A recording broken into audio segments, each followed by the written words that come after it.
আসন্ন ঈদুল আজহা উপলক্ষে ব্রাহ্মণবাড়িয়ার বিভিন্ন খামারে কোরবানির জন্য প্রস্তুত রয়েছে ১,৩৫,৬৩৫টি পশু।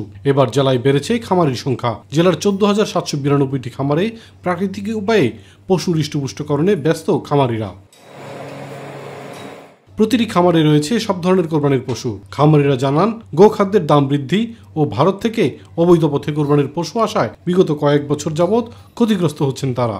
এবছরও অবৈধ পথে পশু আসা বন্ধ না হলে বিপুল পরিমাণ ক্ষতির মুখোমুখি হবেন তারা। এখন যে কোনো ব্র্যান্ডের পুরাতন এসি বদলে নতুন ওয়ালটন এসিতে উপভোগ করুন 25% ছাড়।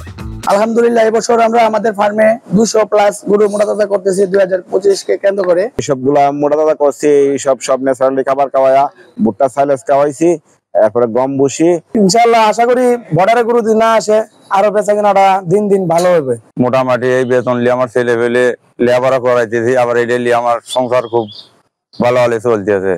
প্রাণী সম্পদ বিভাগ বলছে, স্থানীয়ভাবে উৎপাদিত পশু ও মৌসুমী ব্যবসায়ীদের দিয়েই জেলার চাহিদা মিটবে।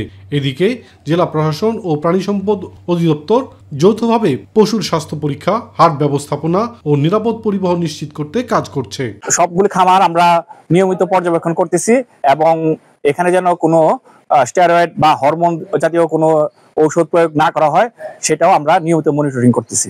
জেলা প্রশাসন জানিয়েছে, অবৈধ ও চোরাই পথে পশু আসা বন্ধে বিজিবি ও আইন শৃঙ্খলা বাহিনীকে নজরদারি বাড়ানোর নির্দেশ দেওয়া হয়েছে। ভারতীয় গরু আসলে বৈধভাবে আসার তো সুযোগ নেই, অবৈধভাবে যেগুলো আসবে সেই বিষয়টা আমাদের বিজিবিকে টহল দেওয়ার জন্য নির্দেশনা দেওয়া হয়েছে।